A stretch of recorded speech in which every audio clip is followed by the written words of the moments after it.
Nous accueillons à présent Aline Guillot.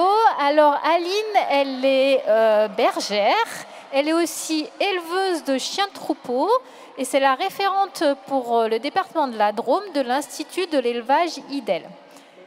Aline, vous êtes donc éleveuse de chiens. Est-ce que vous pouvez nous dire quelles sont les races de chiens que vous élevez? Alors, je suis éleveuse déjà, plutôt des brebis et entre autres d'élevage, de dressage de chiens, donc les chiens pour la conduite au troupeau.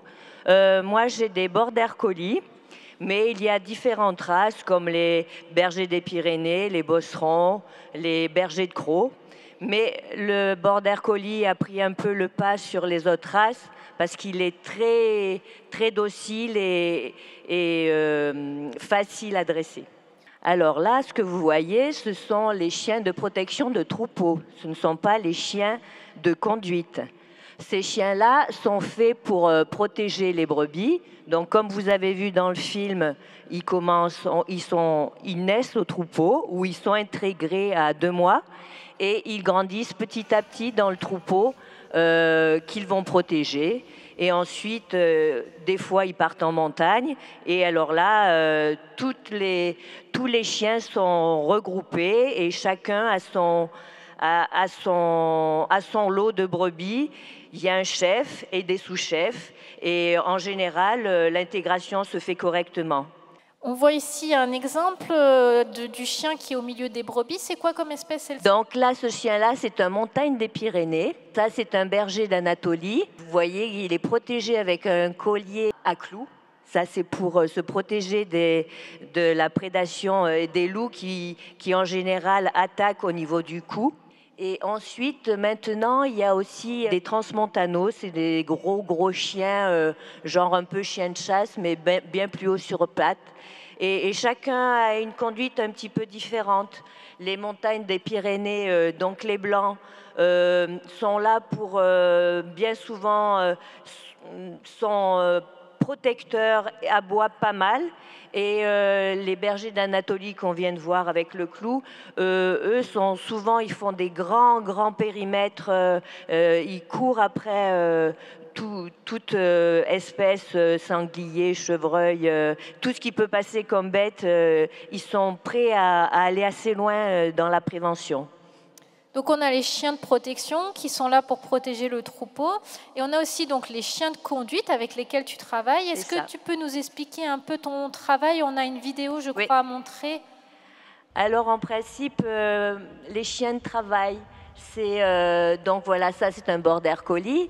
Là, on est en stage de dressage, c'est-à-dire qu'on prend un lot de brebis qu'on met dans un cercle et on apprend au chien, là il est déjà un peu performant le chien, mais on lui apprend les directions par rapport au cercle. On fait la droite, la gauche, le stop. Et pour ce qui est des chiens de protection, comment vous les éduquez? On a vu dans le film que vous les éduquez très jeunes.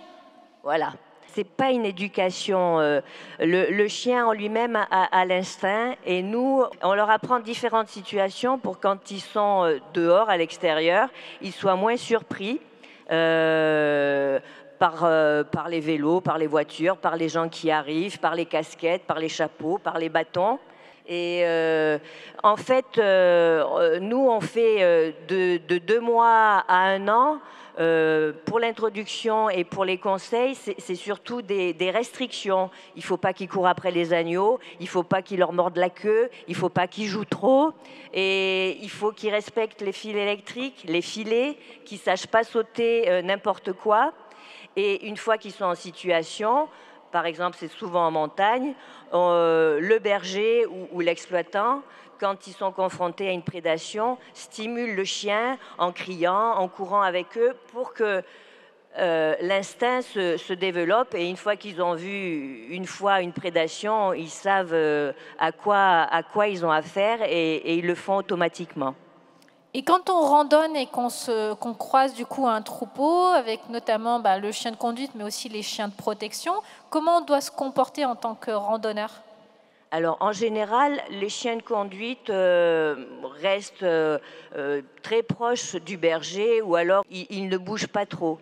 Par contre, c'est vrai que pour les chiens de protection, bien souvent, quand vous arrivez dans un endroit, il y a les moments de chôme, c'est-à-dire les moments où les brebis sont couchées, elles ont mangé, elles ruminent. Et en principe, les chiens et les brebis dorment à peu près. Et c'est pour ça qu'il faut toujours un peu avertir quand on arrive proche d'un troupeau, c'est-à-dire parler un peu plus fort, faire un peu du bruit. Et dès que vous voyez que les chiens commencent à aboyer et venir vers vous, il faut s'arrêter, ne pas faire de gestes brusques, ne pas lever les bras, ne pas lever les bâtons, surtout pas de bombe à poivre pour se défendre, plutôt enlever le sac à dos et le mettre devant soi. Restez tranquille. Si vous êtes plusieurs, eh ben, vous vous encerclez un petit peu. Vous attendez que les chiens viennent vous sentir. Des fois, ils viennent très proches. C'est vrai que ça fait un peu peur, mais si au plus on est tranquille, au moins les chiens seront agressifs.